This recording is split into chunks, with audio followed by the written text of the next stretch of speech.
Sabbath Black stepped out of his 1963 Jeep Gladiator, which was almost identical to the one that Val and Earl had used in the original Tremors movie, of which he was a massive fan. The only difference being that the one in the movie was in poor condition, and Sabbath's was restored to its original Sierra blue glory. As he stood beside his beloved truck, bathed in the fairy glow of an uncanny moon, he was stoked as he always was when heading into the studio to record with his band Headless Cross. Every recording session was an act of brutal creativity. He and his bandmates were usually under the influence of high-octane adrenaline and 50-year-old whiskey, screaming lyrics at each other and beating the hell out of their instruments while in the throes of massive thrash metal grooves. Even though it took a horrific toll on his body with head-splitting hangovers and Jack Daniels reflux, it was a feeling he had come to cherish. He looked toward the mansion in which the band had been recording their 5th studio album. It was a 3-story Italianate behemoth built in 1858 on what was once a plantation on the outskirts of New Orleans. Sabbath had stepped away from recording for a few days and flown to England to visit his mum for her 50th birthday. Now he stood in front of the ornate wrought-iron gate, eager to get back to work. But as he stepped to the call box, he felt something that at first he couldn't define. Then, when he realized that the crickets and the cicadas had paused their nightly concert, leaving Mother Nature's arena in an uncomfortable silence, the definition finally popped into his mind. He felt dread. He looked around, searching for some cause for the sudden silence, which might also explain his feeling of unease. He saw nothing that could explain it. He had driven down a mile-long tree-lined drive from the main road just to get to the gate, and it was another 1/4 mile from the gate to the mansion, which seemed to dare him to enter as it sat bathed in dramatic upblighting. Sabbath saw that his bandmates' cars were already parked out front, indicating that they were all inside, probably just beginning their pre-recording party. Instead of his excitement increasing, the dread squeezed his chest. It squirmed in the pit of his stomach, crept down his vertebrae. A warm, sticky breeze moaned through the trees. It seemed to whisper a warning. "Why in the hell am I feeling this?" he thought. He considered that maybe it was because of the pressure on him and the band to ensure that this new album was successful, more so than usual, because this was the first album that he and the band were recording after leaving Dark Rights, their old record label. They had recorded 4 albums with Dark Rights, the last 2 of which had gone platinum. But recently, Branson Gaylord, the owner of the label, had started pushing Headless Cross to write songs that were only a minute long and release them on the various social media platforms. Branson's reasoning was that the attention spans had become so short that consumers no longer had the capacity to listen to full-length songs anymore. When Sabbath and his bandmates refused, Branson increased his pressure to the point that the relationship was toxic. Branson had also suggested, now that Headless Cross was a platinum-selling success, they needed to think about how to secure their future by going to the next level. "You've joined a rare club," he told Sabbath on more than one occasion. "Let me introduce you to the folks here at Dark Rights who can help you stay relevant." Sabbath rejected Branson's offers, partly because the folks who would keep them relevant were probably of the same mind that Headless Cross needed to write shorter songs and embrace whatever agenda was popular. He also rejected the offers because the idea that Headless Cross fans fell into that unfortunate statistic of the brain rot spreading through humanity was absurd. Headless Cross had sold millions of records and headlined sold-out shows in arenas all over the world. As leader of the band, he decided that Headless Cross would continue to play the hardest, full-length thrash metal songs that metalheads had ever heard. So, 3 months ago, with their contract being up for renewal, Sabbath decided that Headless Cross could manage themselves, and they formed their own independent label called Rougarou Records. 2 weeks ago, they had rented this mansion and begun recording their first self-produced double album. They had completed all but 2 songs, many of which were over 6 minutes long, and the plan was to finish them tonight, then set a release date. Branson had begun a negative ad campaign against the band by flooding social media with posts stating that any self-produced attempt by the band would fail without the power of dark rights behind it. Sabbath knew that this new album was extremely important in showing that asshole that he was wrong, and then he realized that all this stress and drama was likely the cause of the dread that gripped him. "Why am I letting that wanker get inside my head?" he thought. "There's already a buzz among our fans and the thrash metal community. Everyone seems to be genuinely excited about the new record. There's no reason to believe that this album will fail. In fact, with all the buzz, I'm sure it will be another smashing success." These thoughts brought a cocksure smile to Sabbath's lips, and he lifted a middle finger at the memory of Branson and said, "Suck it, you muppet." As if those words were a spell, the dread that had so suddenly gripped him receded. He keyed in the code on the call box to open the gate, got back in his Gladiator, and drove up to the mansion. He parked beside a yellow and black 1969 Dodge Super Bee. Say what you will about bass players, he thought, but damn, Lizzie sure knew how to pick a sick ride. That was one of the many reasons that he loved her. He knew the dangers of bandmates having romantic relationships with each other, but he didn't care. When he and Lizzie first met, there was an immediate chemistry between them. They locked in musically and romantically. It was a perfect fit. And both knew life was too damn short and real connections too freaking rare to not take the chance when that happened. They had made their relationship known to the band and were thankfully surprised at the reaction. The rest of the band were genuinely happy for them. The only people against it were Branson and the other record execs. In fact, they'd attempted to split them up by offering Lizzie a solo contract, which she had turned down.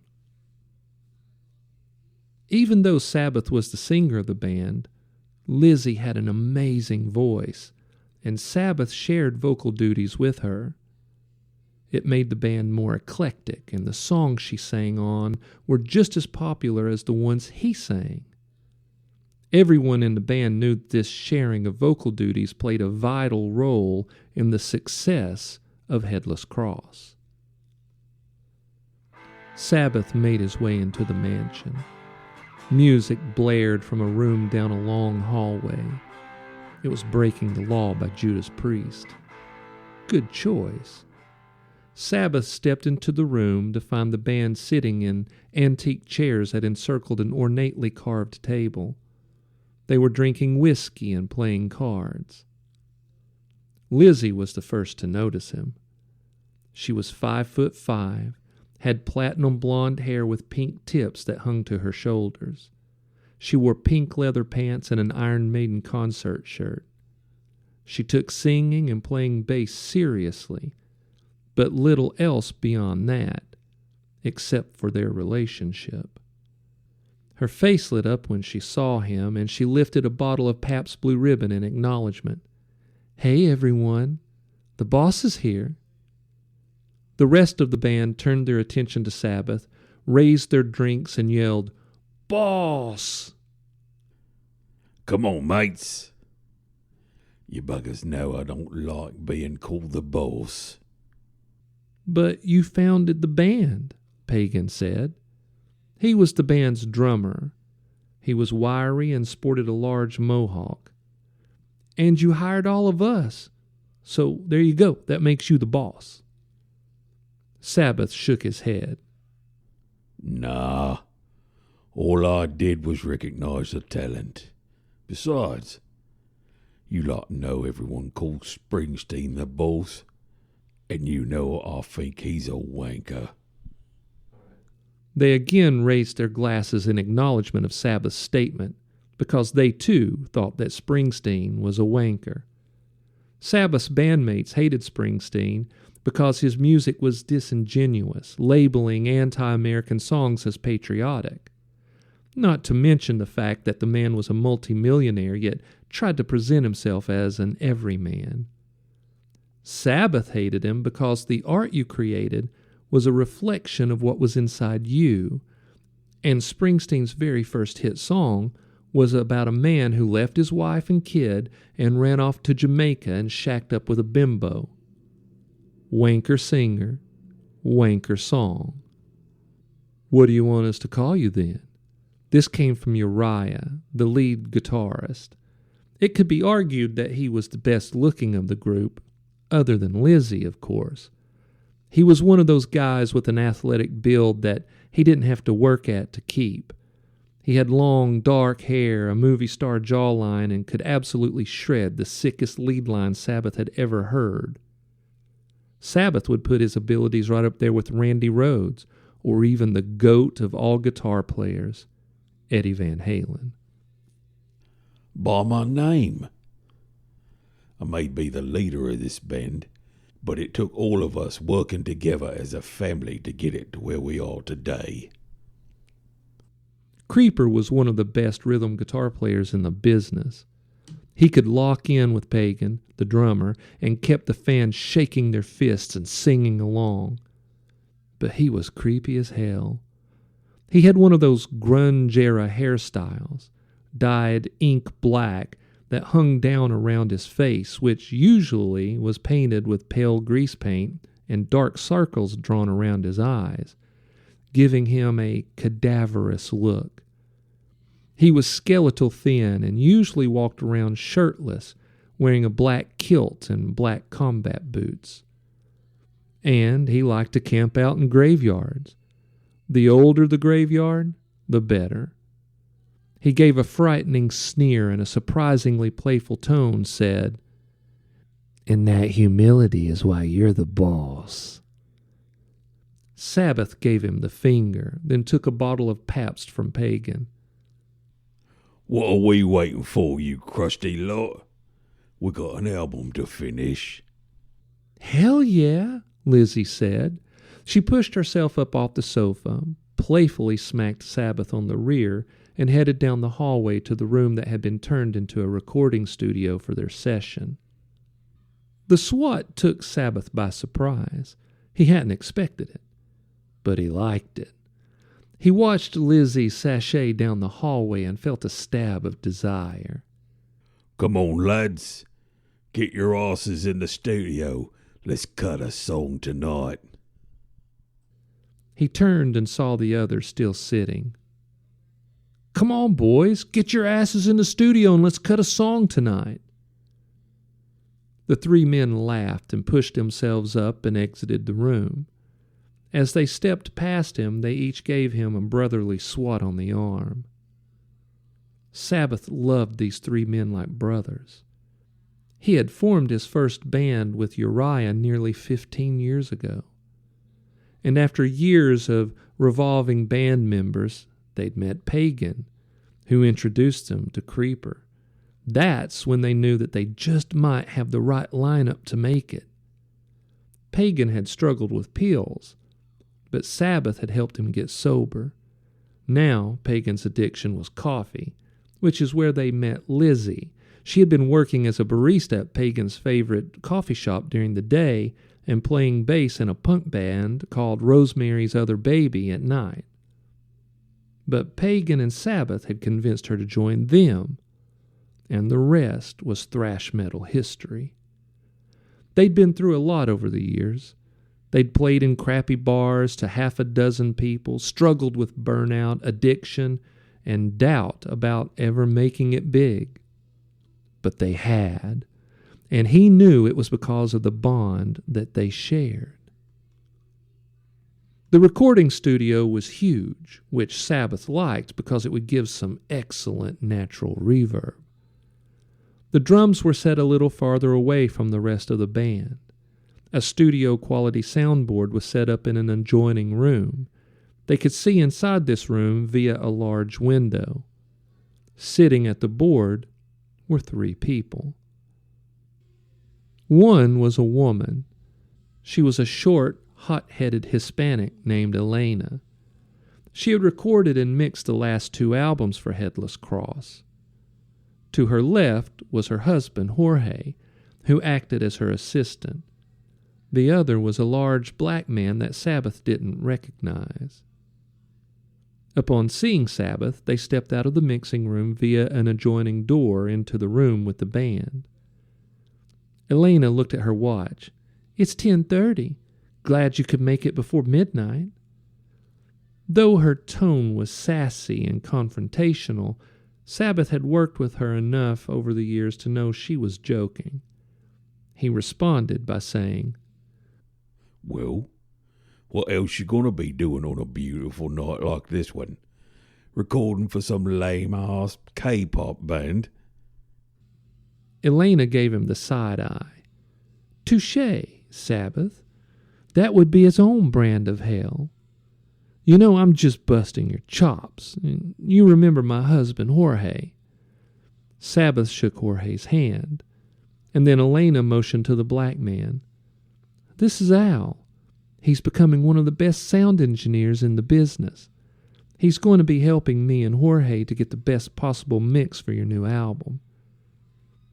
Al's voice was deep, his smile wide, and his handshake firm. "I'm a big fan of you guys," he said. "I'm truly excited to be working with you. So, what are you going to call the new album?" "We hadn't settled on a title yet.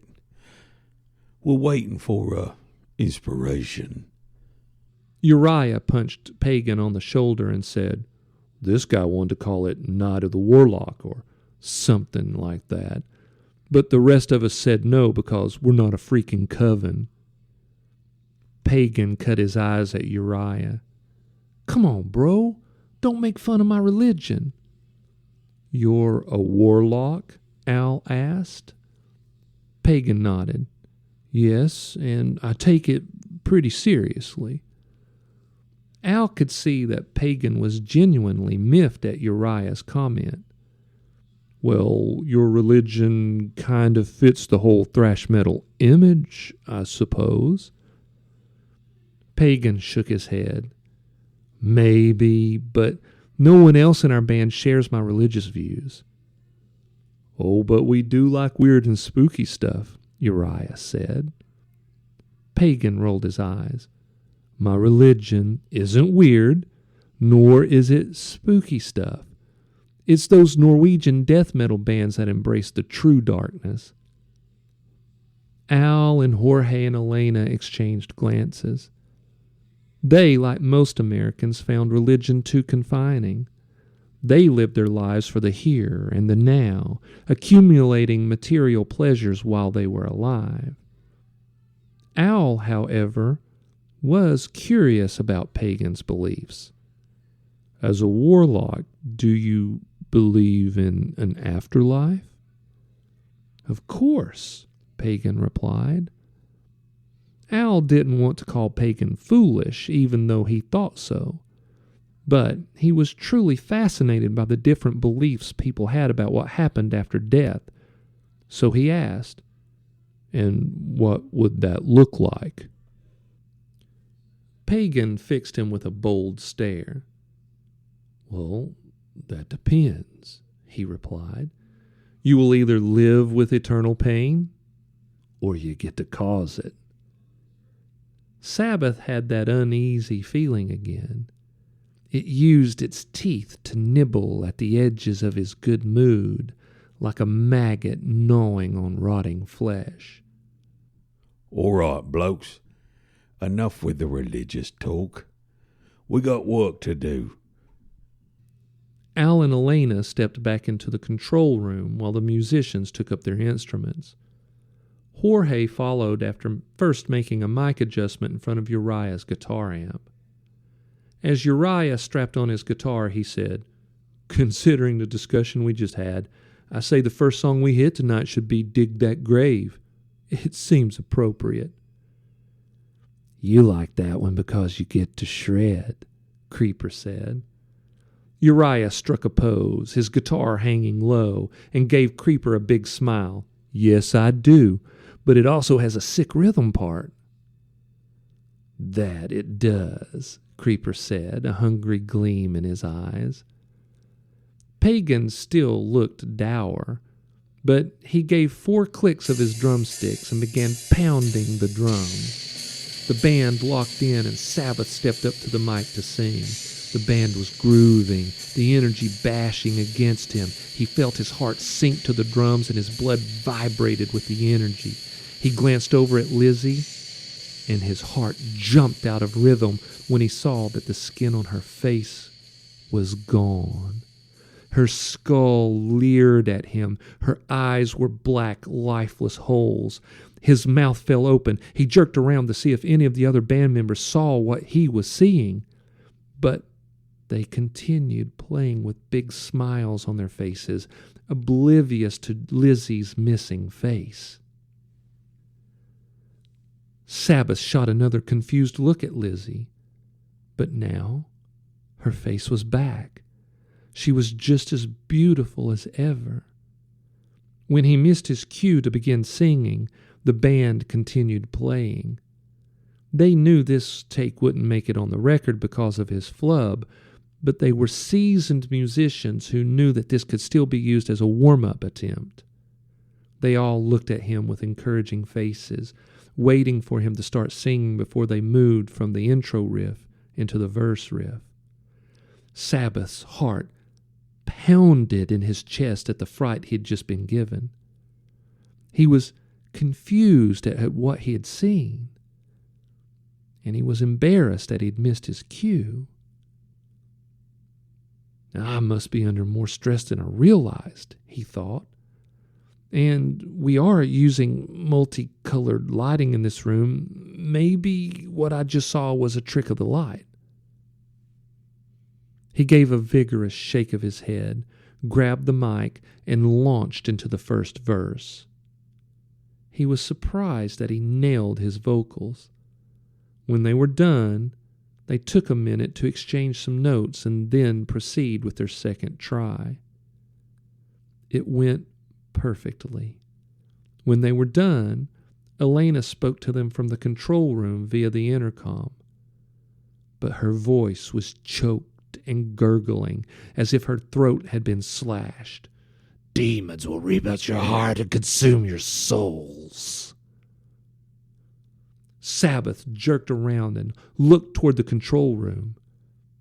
Elena stood, glaring back at him. Her throat was torn open. Blood poured down the front of her shirt. One of her eyes hung from its socket. She held up a bloody finger and pointed at him. "You will fail, Sabbath, and I will make you eat the hearts of your loved ones." Sabbath's blood congealed in his veins.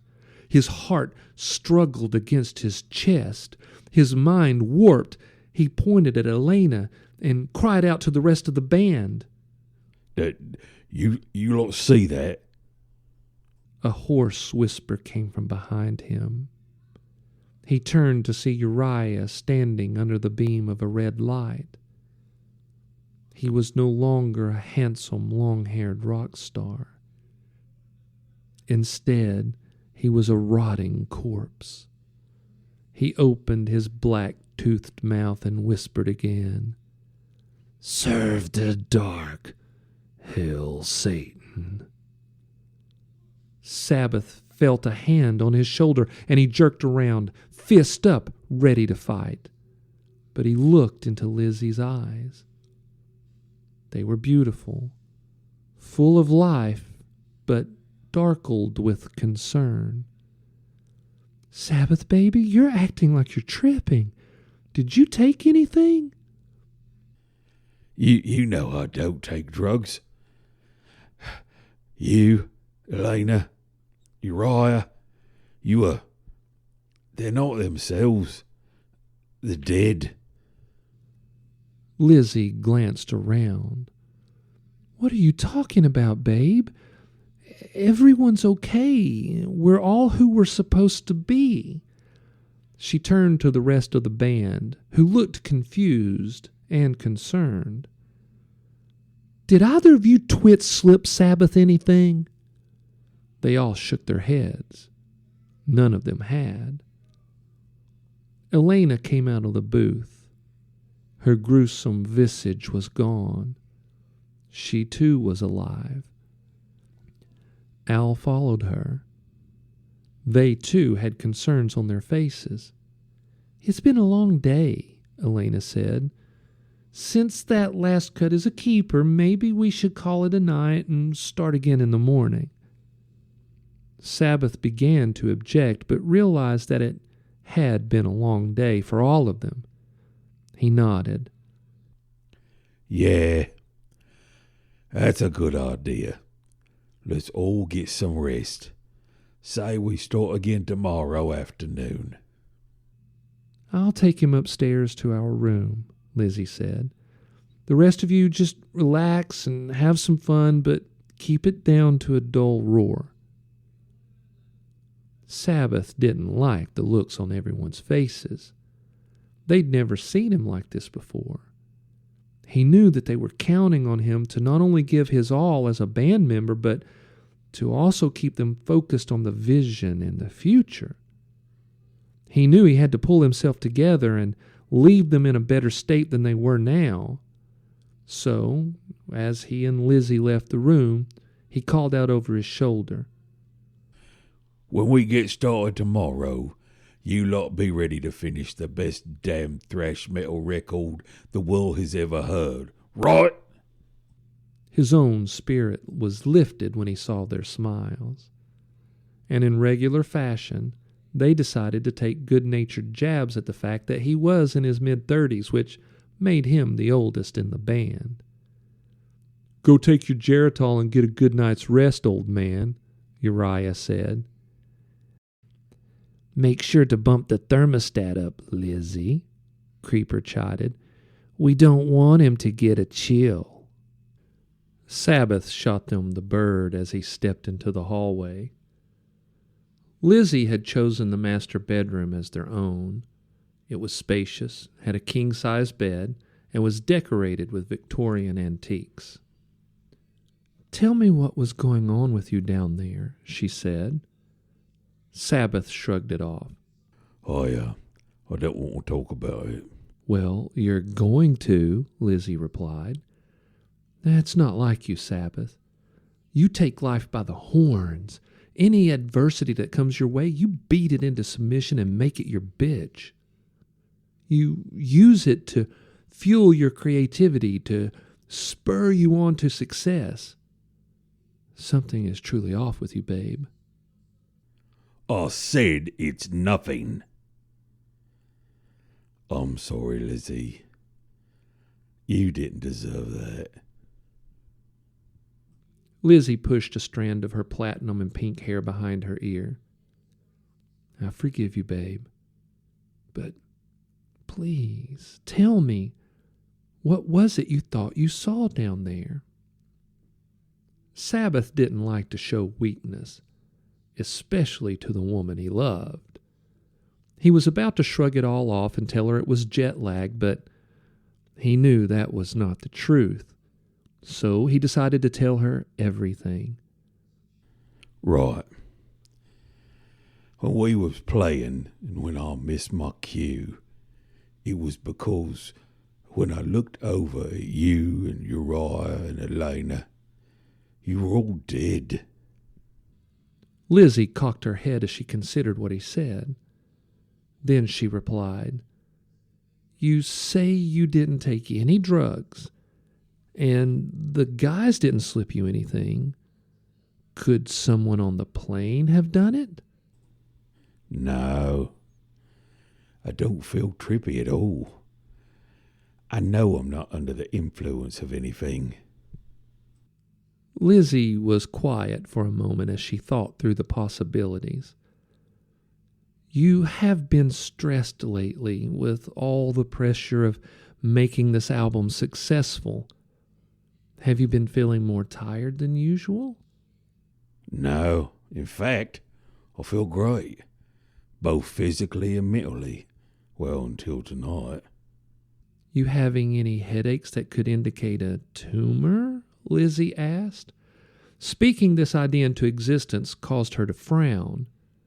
Sabbath didn't like it when Lizzie frowned because her smile made his soul shine. Her frown had the power to diminish the light inside him. He wrapped her in a hug. Nah, babe. No headaches. But tonight, when I was at the gate, I had this terrible feeling like something bad was going to happen. Lizzie pulled back. Like a premonition? Sabbath knew that Lizzie had never followed any organized religion, but that she believed in spooky things like premonitions. It was more like a cloud of dread had fallen over me. Lizzie's frown deepened. "Do you feel dread now?" Sabbath took a moment before answering. He could feel tension in his shoulders, and the cloud of dread he'd felt at the gate now felt more like a net that was tightening around him, as if to ensnare him. Yeah, I do. Lizzie kissed him, then said, "Get washed up and change for bed. Maybe a good night's sleep will get you over this. Tomorrow we're supposed to have beautiful weather, and the sunrise just might burn away that dark cloud and bring a better disposition." Maybe. Hopefully. It took 15 minutes for him to wash his face and to change for bed. He wondered what the fans would think if they were to see him not in his worn jeans and black tees, but instead in light blue pajamas. He slipped into bed and turned off the lamp on the nightstand. Lizzie snuggled against him, and he felt the tension leave his body. In only a few minutes, his eyes grew heavy, and he slipped into sleep. Sometime later, his eyes snapped open. He lay in the dark with Lizzie still cuddled beside him. Her breathing was heavy and regular as she slept. He was groggy, as if his mind were lost in a cold fog. He glanced over at his phone on the nightstand and saw that it was 1:38 a.m. He'd been asleep for a little less than 2 hours. As he wondered why he was now awake, he heard the quiet rattle of the doorknob. Instantly, the fog in his mind cleared. He tilted his head and looked across the room, which was lit only by a blade of moonlight that cut across the foot of the bed. The doorknob rattled again. As his eyes adjusted to the gloom, he was able to see it twisting slowly around. Then the door slowly creaked open, revealing only a rectangle of inky blackness. The room grew cold. He could see his breath. The dread returned. It gripped him like a vice, and then he could see the hint of movement in that black rectangular void. The barest gleam as the pale spill of moonlight caught upon something that seemed to be squirming. He pushed himself up in bed. His heart began to jackhammer against his chest, his eyes still fixed on the doorway. He reached out with his left hand to shake Lizzie awake. It fell on something cold, clammy, soft. He tore his eyes from the black void and looked at Lizzie. She was a bloated corpse. Her skin was the color of dead fish. Though her body was in advanced state of decomposition, her eyes were wide and alive. Her mouth slowly peeled open into a smile. It was not the life-affirming smile that he loved. Instead, it was like a ragged wound. Her teeth were mottled with rot. The tip of her tongue wriggled out and moistened her lower lip with black saliva. As if her throat was filled with grave dirt, she croaked, "You're going to fail, Sabbath." He knew he should jump out of bed, away from the corpse of his lover, but he couldn't move. He was not held by any supernatural force. He was chained in place by abject fear. "I'm having a nightmare," he thought. "Plain and simple, a nightmare. I just need to wake up." There was a wet thump at the door. Sabbath didn't want to look away from Lizzie. But even though this dead thing that she had become was terrifying and most likely a threat to his existence, whatever was beyond the door was worse. He forced his eyes to turn to the door. 4 long, spidery legs writhed from the darkness beyond. 2 legs explored the upper parts of the doorframe. The tips of the other 2 scratched around on the floor, as if exploring to see if it were solid enough to walk on. They pulled the body of the creature into the moonlit room. There was a large, bulbous abdomen. It gleamed in the pale light. The head was smaller by half and had 2 long pincers that dripped venom. Sabbath's mind was already reeling from the corpse Lizzie that lay beside him. Now, he no longer questioned whether he was in a nightmare. He now questioned his sanity. The massive spider was now fully inside the bedroom. It slowly crawled over and straddled the bed, the shiny black body hovering over Sabbath. It tilted its head down at him, and in a deep, silky voice said, "Failure." Sabbath always kept a glass bottle of water on his nightstand. He snatched it and smashed it into the gaping mouth of the spider, causing the creature to rear back and let out a long, chittering laugh.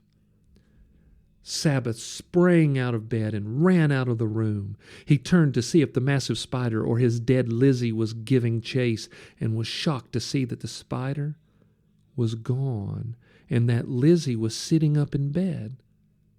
And she was alive. She had switched on the lamp on her nightstand and was bathed in its soft glow. Instead of a mask of death, her face was full of worry. "Sabbath, baby? What's wrong? You're scaring me." Sabbath realized he was taking in large gulps of air to try and still his hammering heart. He tried to speak but couldn't. He bent over, put his hands on his knees, and slowed his breath, which in turn slowed his heartbeat. He glanced up at Lizzie and said, "Eva, I just had the most realistic nightmare ever. Oh, I'm going insane." Lizzie climbed out of bed and rushed over to him. She pulled him close. "Tell me all about it, baby. I'm here." Sabbath didn't realize he was cold until he felt her warmth. It seeped into him, and it grounded him. I can't. It was terrible. It was so damn real, though. Still holding him, Lizzie glanced over her shoulder. "The bottle of water broke when it hit the wall. I'll clean it up." Even though their bedroom had an ensuite, Sabbath refused to let her go. She didn't resist, and they stood in the gloomy hallway in a comforting embrace. From behind them, a sleepy-faced Elena padded out of her suite and said, "You guys need to keep it down when you get freaky." Lizzie rolled her eyes. "What we do in our bedroom is none of your business." Elena yawned and turned to walk back down the hallway. The only light was from a single sconce at the far end. "Oh, it's my business when y'all are making that kind of noise in the middle of the night." They watched as she padded back into her suite and shut the door. Then Lizzie stepped back from Sabbath and gave him a concerned look. "The stress of needing this album to be a success is getting to you." Sabbath remembered what the corpse Lizzie and the spider had said. They had called him a failure. Maybe. But everything has gone so well so far. We've recorded 16 songs, and all of them right bangers. But something's off, and I can't shake it. Lizzie considered his response for a moment. "Well, the only thing I can tell you is that the songs are great. The final draft of the album cover art will be done tomorrow, and from what we've seen so far, it's going to be amazing. And we have a great album on our hands, Sabbath. It's going to be a hit. I know it." Sabbath took strength from her conviction. He nodded. "Yeah, I know. I know what we've done is world class. It's going to be right up there with Ride the Lightning." "Yes, it is, baby," Lizzie said. She gave him a smile. "Now, you go to bed and I'll clean up this mess." Okay. But first, I think I'll go downstairs and get a bottle of water. He padded down the hallway, then down the stairs to the first floor, which was dimly lit with the soft glow of night lights.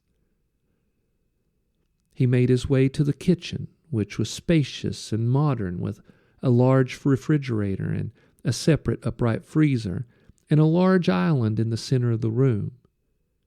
He stopped cold when he saw Al's severed head sitting on a porcelain platter on the center of that island. Al's mouth was covered in thick black tape. His eyes were open and clouded with the milky film of death. Sabbath's mind reeled. For a tortured heartbeat, he wondered if he was having another nightmare. But this time, he knew he was awake. This was real. He turned from the horrific scene and ran toward the stairs. He wanted to call out to Lizzie, to the rest of the band, but his voice would not work. He could only emit a low grunting sound. He caught movement to his right. He shot a look in that direction and saw a figure dressed in a long black robe. The freak was also wearing a horrific mask that sported bulbous eyes and overly large fangs. In his right hand was a knife with a long, curved blade. It was stained in blood. "That's Al's blood," he thought. This fanged freak used that knife to cut off Al's head. The freak lunged and hacked the blade at Sabbath's head. It whistled as it sliced through the air. Sabbath dodged to the left, then shot up the stairs. As he did, he found his voice, and he called out, "Lizzie!" There was a scream from the gloom at the top of the stairs. It was full of terror and pain, and it pierced Sabbath's heart. There must be more than one of these bastards in the mansion. He heard Fang rushing up the stairs in chase. Sabbath pushed his legs to work faster. "Get to Lizzie," he called out. "I'm coming, Lizzie. I got you." He reached the top of the stairs in time to see a second robed freak chasing Elena down the hallway. This one wore a kabuki mask depicting a fearsome grin, and he carried a long black spear. Elena reached the end of the hallway and turned, her hands held up as she pleaded. Kabuki shoved the spear into her stomach, pinning her to the wall. Blood poured from Elena's mouth, over her chin, and fell onto her chest. She tried to speak, but only caused bloody bubbles to froth her lips. Sabbath hated that he couldn't save Elena, but his main goal was to save Lizzie, the love of his life, and his bandmates, who were his brothers. The problem was that he couldn't help them all at once, especially since the guys' rooms were downstairs. So, as he rushed toward the suite that he and Lizzie shared, he yelled, "Creeper! Pagan! Uriah! Wake up, lads! There are freaks in the house. They killed Al and Elena." Lizzie shot out of the bedroom in time to see Kabuki pull the spear from Elena's body, which fell to the floor in a heap. Lizzie grew up on the streets of Los Angeles. She knew how to fight, but she also knew when fighting would only lead to death. She assessed the situation. She had no weapon with which to fight, so she turned her attention to finding a way to escape. She saw Sabbath and yelled, "Behind you!" Sabbath knew Fang had made it to the top of the stairs. He and Lizzie were trapped between the two freaks. Kabuki shot toward Lizzie, the spear held ready. Fang shot toward Sabbath, blood-stained knife raised high. Sabbath dodged, and as Fang stumbled past, Sabbath grabbed a handful of his robe and slung the guy over the banister and down to the first floor. He heard a sickening snap of bone when the body hit the floor. He whirled around, ready to help Lizzie, and saw Kabuki jab the spear at her.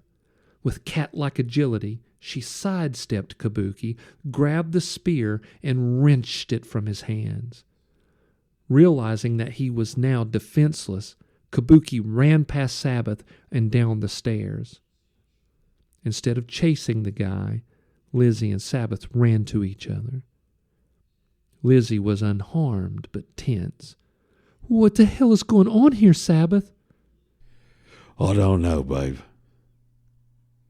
But the feeling I've had a dread all night, and the nightmare I had a few moments ago, I think it's all somehow related." "How?"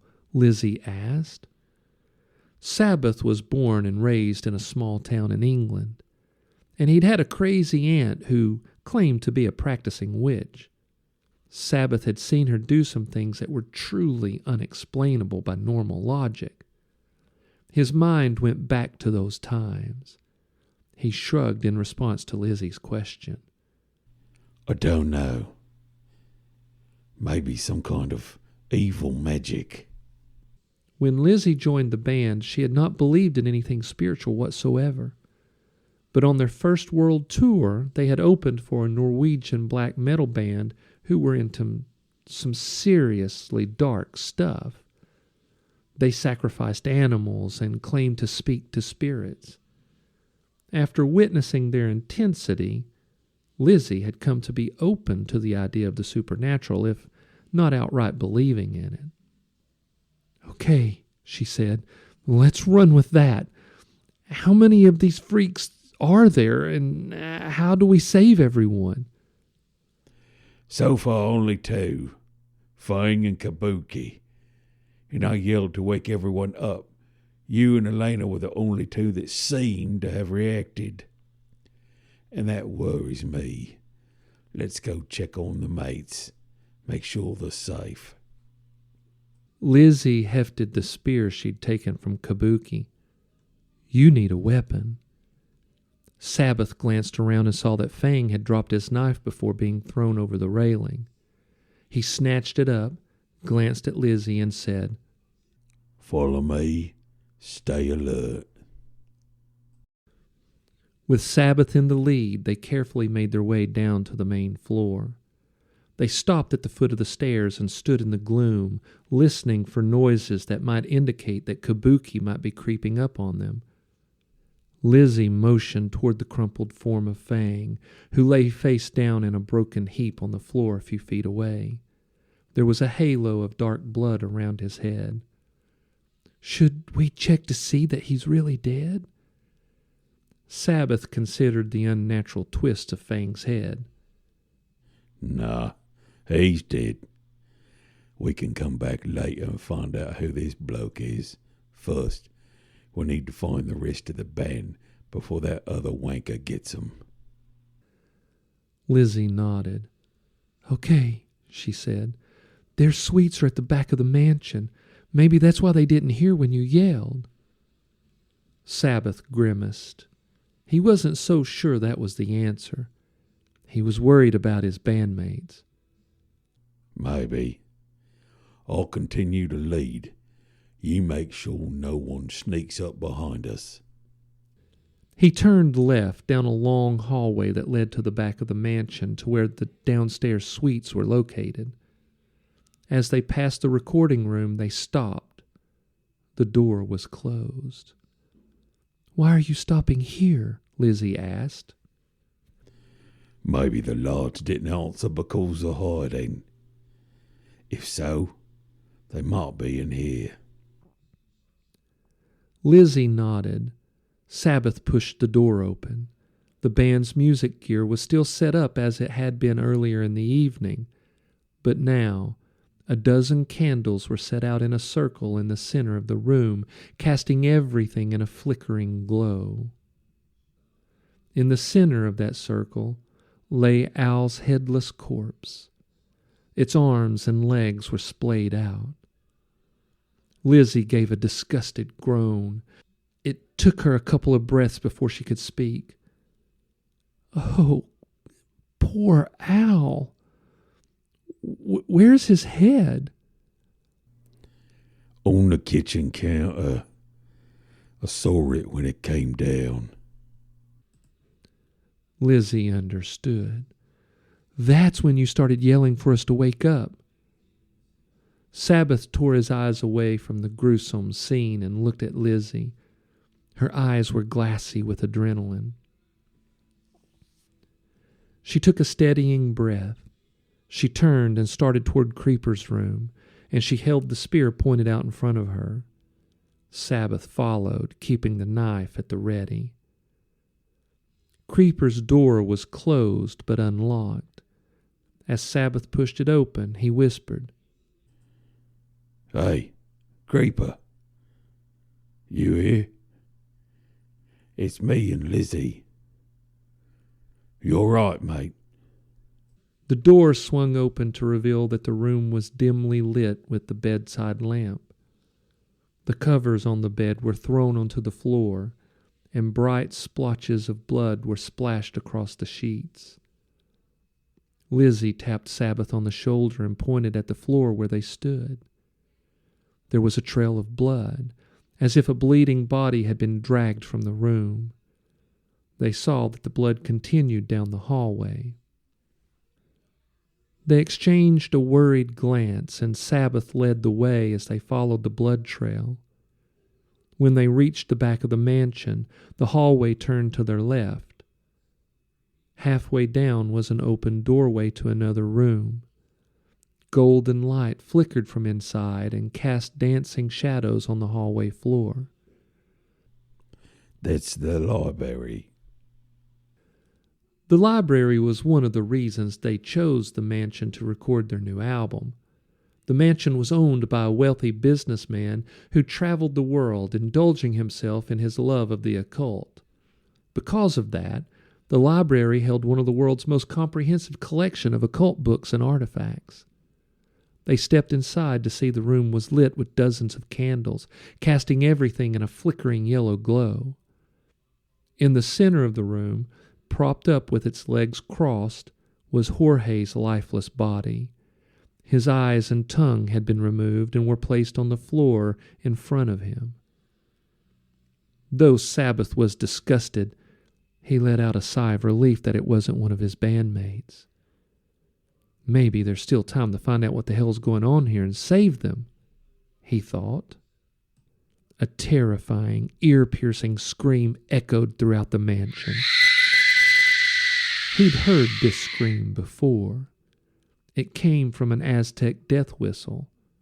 He'd heard it a few years back when the band had taken a break from a tour in Mexico and visited the ruins of Chichen Itza. Standing at the foot of the pyramid, their tour guide had used one of the whistles to show how terrifying the sound could be to those who were about to be sacrificed. The one being used now must have been one of the occult artifacts held inside the library.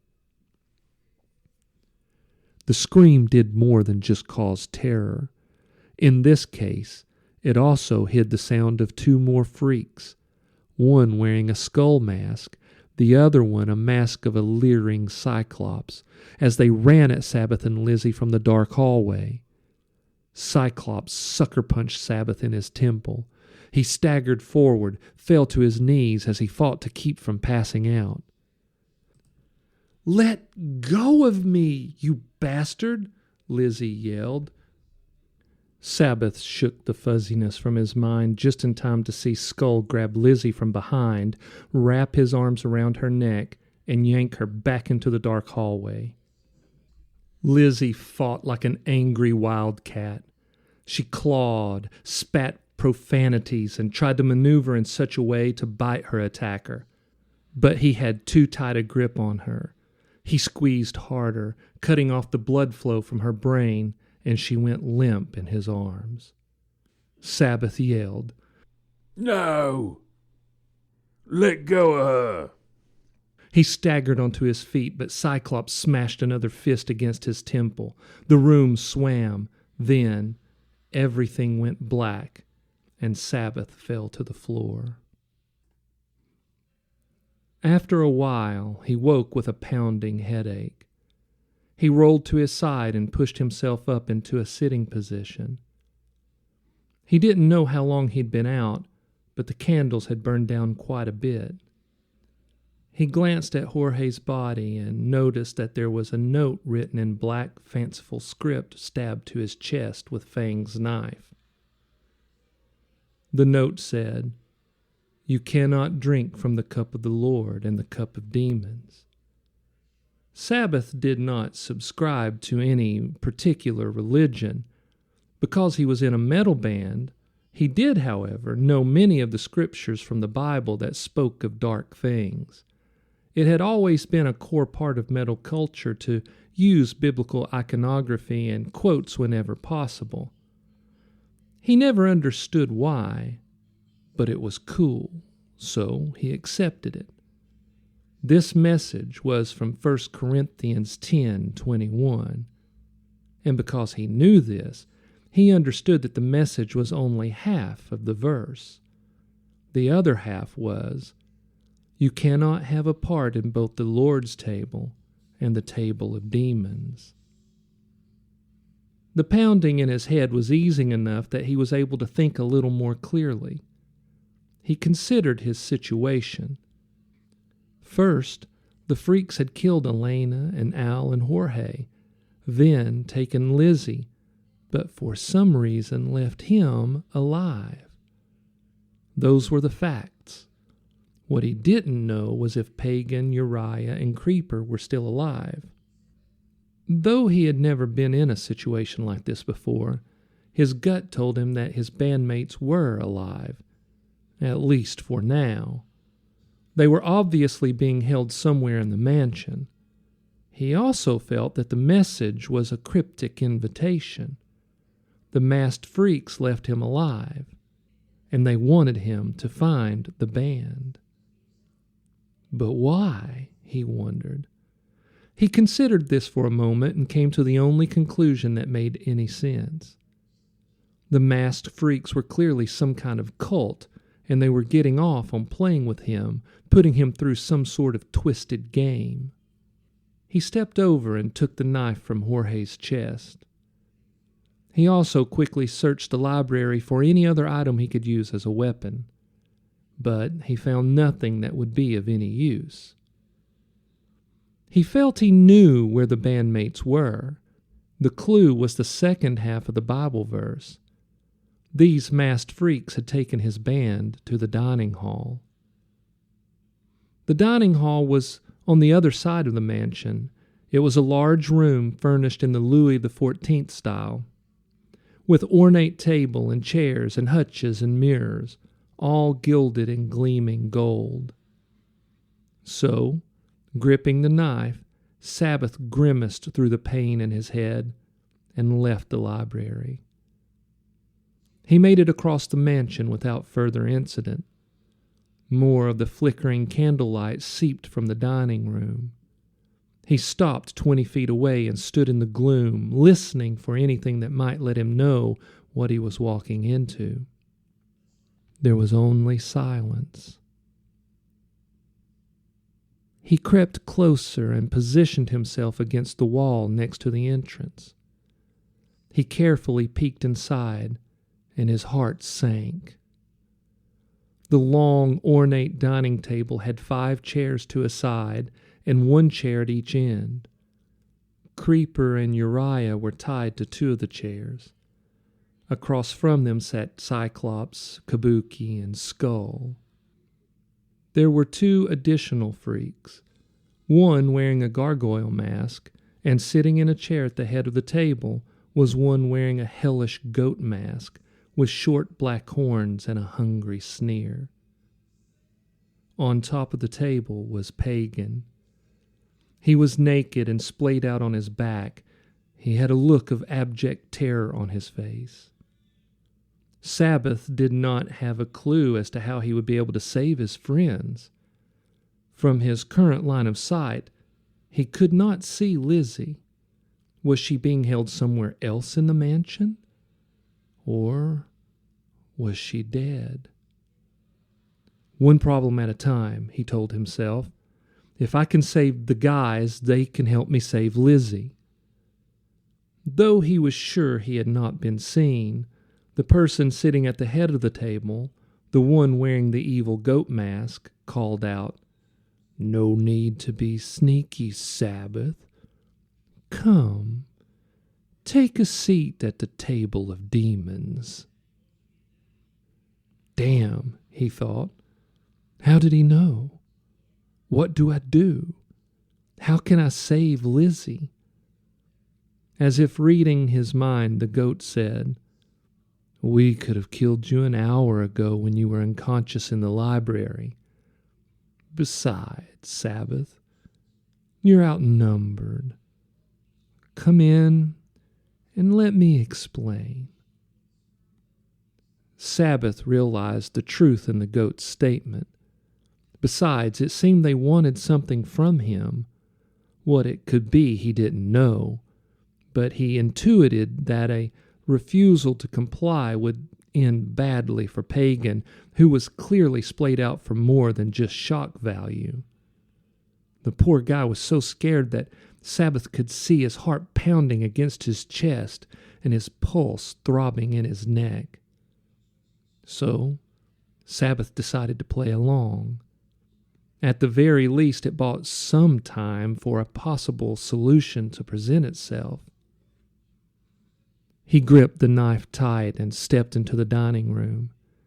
He didn't take a seat at the table. Instead, he glanced around the large room looking for any other freaks that may have been out of sight while he was peeking from the hallway. There were, in fact, 2 other people in the room. One was a man dressed in a suit and cape, and he wore a vampire mask. The other was Lizzie. She sat on an ornate stool, her hands open in her lap.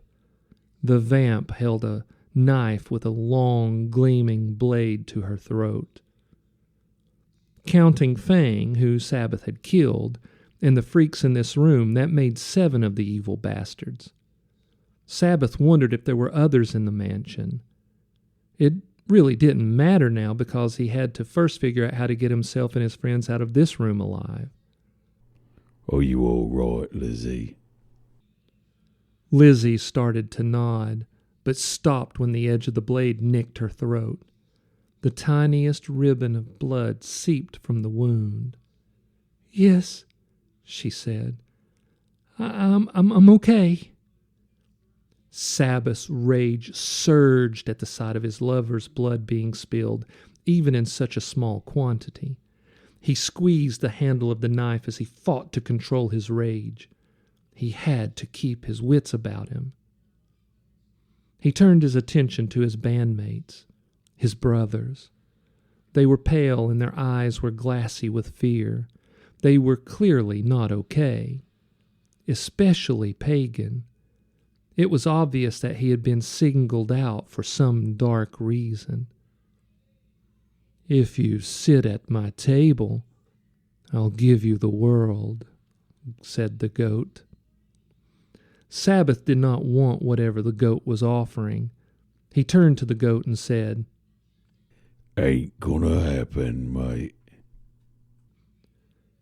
The goat simply looked at him for a long, quiet moment. Then, "I insist that you put that knife down now, or Lizzie gets her little throat slit." Sabbath did not want to be weaponless, but he had no choice. His heart told him to take action, but his gut told him now was not the time. So, when Skull stood from the table and stepped over to him, Sabbath gave up the knife. "Now we can speak like civilized creatures," the goat said. "Yeah, I got a few questions." The goat gave an exaggerated sigh, as if he were long-suffering. "I suppose drawing this out could add to the fun, but I'll allow only one." Sabbath had a lot of questions, but if he was allowed only one, it was the big one. "Why are you doing this?" "We are offering you a choice," the goat replied. "There are two possible outcomes that rely solely on your choice now. Join us, and everyone lives, and you get to continue living with fame and fortune." "And what happens if I refuse?" The goat gave a throaty chuckle. "The answer to that will crush you." Though Sabbath fought with a growing sense of defeat, he felt that the best course of action was bravado. "Try me." The goat spread out his hands to the room and said, "This is an initiation." "An initiation to what? I ain't joining no club, especially not one run by you rotten lot." "I'm not sure how I could be any clearer," the goat replied. "I offered you not only the opportunity to keep your band together, Sabbath, but also the ability to go to the next level. You cling to a personal code that still values morals and honor and hard work. But there's an easier and faster way that you have so defiantly refused. So now I withdraw the invitation, and this initiation is no longer for you." Sabbath mustered up all the bravado he could find within himself, and as sarcastically as he could, he said, "Oh, yeah? Then who the hell is it for?" "It's for me," Lizzie said, causing Sabbath to turn and give her a confused look. He watched as she reached up and took the knife from Vamp. She then stood and leveled a defiant gaze at Sabbath. "If you would have just accepted their offer, Sabbath, we could have stayed together. They told me that if you declined, I could at least have a solo career if I was willing to join them. It's literally everything I've ever wanted, Sabbath. And since you declined, I am accepting their offer." Sabbath's mind reeled. He locked eyes with her and saw that hers returned not love or affection, but instead hungry excitement. The rage he'd felt a moment before melted into heartbreak. "Lizzie, my love, you can't be serious." Lizzie strode past him to the table. "Dark Rites kept offering us the opportunity to get to the next level, but you wouldn't take it, Sabbath. Then you convinced us to leave them? It's a ridiculous move that will only end in ruin." Sabbath found his voice. "No, Lizzie. This can't be happening. I love you." For the briefest moment, Lizzie's expression softened, as if what they had together truly meant something. Then, to Sabbath's heartbreak, her face hardened. "Love fades, Sabbath. Fame is forever.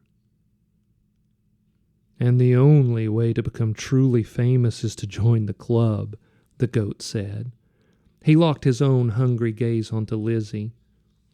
"Are you ready for fame, Lizzie?" "Yes," Lizzie replied. The goat nodded. "And what do you offer to receive this fame?" "I offer my bandmates," she replied. "Starting with Pagan." She leaned over the terrified Pagan, grabbed his mohawk, pulled his head back, and used a knife to slit his throat. Blood poured from the wound, and he made a gagging sound. Kabuki stepped over and used a tarnished goblet to gather some of the blood. He handed the goblet to Lizzie.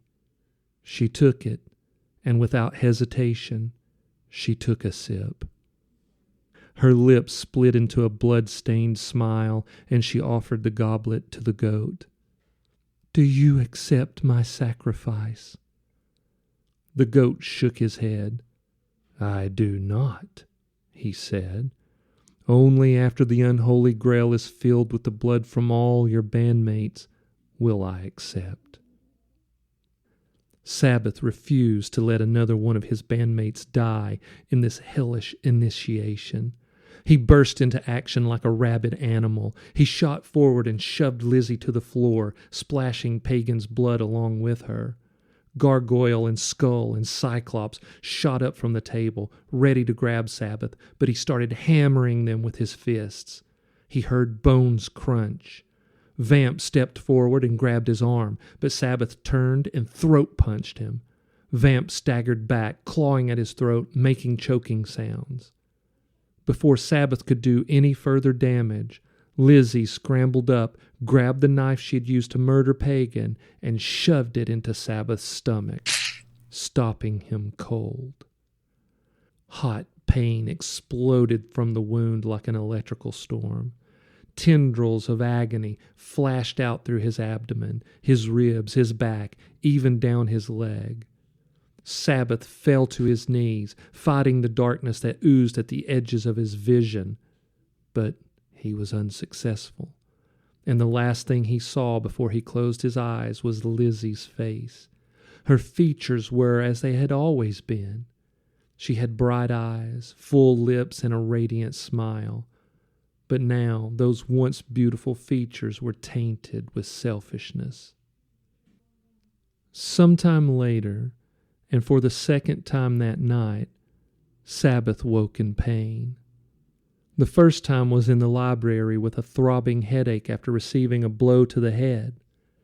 And now, He suffered the soul-crushing pain of betrayal. The knife wound in his abdomen also hurt, but the pain in his heart made him want to beg for death. As he gained his senses, he realized a new pain. His shoulders burned as if they were being pulled from their sockets. When his vision cleared, he saw that he hung on a roughly hewn wooden cross in a clearing in the middle of the woods behind the mansion. His wrists were bound to the crossbeam, and his ankles were bound together with rope and secured to the vertical shaft. He turned his attention to the macabre scene before him. The masked freak stood facing him in a semicircle on the other side of a small bonfire. Lizzie stood a few feet away, covered in blood. She looked up at him, and the shadows caused by the firelight licked her face. Bloody hell. Where are Creeper and Uriah? Dead, Lizzie said. Even in the weak firelight, Sabbath could see that her eyes had changed. They no longer sparkled with zest for life. Instead, they churned with the demonic taste for death. We sacrificed them on an altar of flesh and bone. And after that Sabbath, we redecorated the mansion in their viscera. She paused, watching his expression. Then, with a pornographic smile, she said, "And then I offered myself to these men." Her carnal confession was yet another dagger into Sabbath's heart, and his love for her died. He pulled his eyes from hers and nodded at the masked figures. All right, then. Though I bet I can guess. Who are these assholes? Lizzie glanced questioningly over her shoulder at the people gathered around the fire. The goat was the first to remove his mask. It was Branson Gaylord, the owner of Dark Rights Records. Branson smirked. "I see why you love her, Sabbath. She's quite energetic when naked." Branson had hoped for a reaction. Sabbath chose not to respond. Instead, he just glared at Branson. Then the others removed their masks. They were all execs at Dark Rights Records. There was Adam, the band's manager, and Carl, the accountant, then Delton, the attorney, and Jay and Gray, who were over PR. Right. I get why you done what you did. You're all a bit pissed that we showed you we don't need you no more. So, what you lot going to do with me? "Nothing," Branson said. Sabbath grimaced. Well, that makes no sense. Then why you got me strung up on this here cross? "One reason is theatrics," Branson replied. "It's why we used a little dark magic to cause your hallucinations and nightmares. It amped up the fun, don't you think? And also because we're going to leave you here to consider the result of your actions against us. At some point you'll be found, and for the rest of your miserable life, you will see Lizzie's success as a reminder of our power and what was taken from you." I'll just tell the coppers it was you lot that done all this here. Branson gave a derisive snort at Sabbath's defiance. "Not as long as your mother lives, you won't," he said. "She's a very attractive woman, Sabbath. I bet she'd make one hell of a night of pleasure for us, but there probably wouldn't be much left of her when we were finished." Sabbath's blood ran cold. His mother, Amelia, was only 50 years old, and she was successful and full of life despite giving birth to Sabbath when she was only 17. He spat a curse at Branson. You leave my mum out of this, you hear? Or I'll swear I'll hunt down every single one of you and bash your brains in, every mother's son of you. Branson laughed. Keep your mouth shut, and she won't be harmed. All right. I'll not give you up, but it's pretty clear a bunch of Satanist arseholes did all this. I'll tell the police that I've amnesia about what happened. Beyond that, I'll never utter a word. Branson nodded, then turned and walked from the clearing. The other cultists followed him. Lizzie lingered for a moment. She glanced up at Sabbath. Then she spat on the ground, turned, and walked into the night. Sabbath stayed tied to the cross throughout the next day and deep into the following night, where the police found him after being tipped off by an anonymous caller, likely Branson or one of the other cultist freaks, that something terrible had happened at the mansion.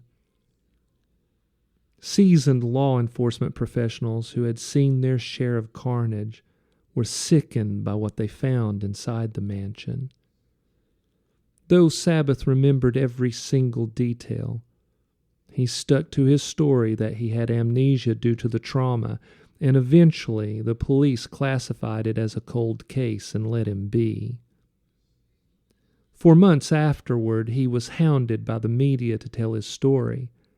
Not only did they want to know about that terrible night, but they also wanted his thoughts about Lizzie's enormous success as a pop star.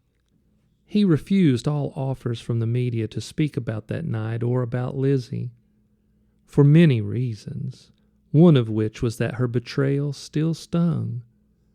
But the most important was that he had to keep his mum safe. A year later, Sabbath confided to his good friend Kafka Cobain that he needed direction and purpose. Kafka was a music lover and entrepreneur who lived in a small town called Nevermore Hollows in Georgia. Kafka suggested that Sabbath use some of the wealth he still had from his music career to move to Nevermore Hollows and start a small business. Sabbath liked the idea of living close to his dear friend and loved the anonymity that a small town could bring. So he moved to Nevermore Hollows and opened Sabbath Black's Records and Tapes, which was a wild success. And he rediscovered purpose and passion by helping build the local music scene and mentoring young musicians. It was not long after getting settled in that Kafka took him out to supper at Winona's Waffle Hut and introduced him to the owners, a sturdy woman named Winona Crow and a young black man named Isaac White. Sabbath was eager to make new friends and live a season of his life in peace, but that just happened to be the night that a storm rolled in from the bay, and with it came the mermen. They set upon the diner and its patrons, and after the battle had been fought, with some lives lost and others saved, Sabbath turned to Kafka and asked, What the hell just happened here? Kafka was helping Isaac remove a blood-stained trident from Waylon Clampett's thigh, who had been at the diner eating waffles when the mermen attacked. Kafka gave a shrug. Yeah, I might have left out the fact that this town has the occasional paranormal incident, I hope that doesn't make you want to leave or anything. Sabbath gave his friend a toothy smile and said, You know what, mate? I think this town is exactly what I need. What monster ass are we going to kick next?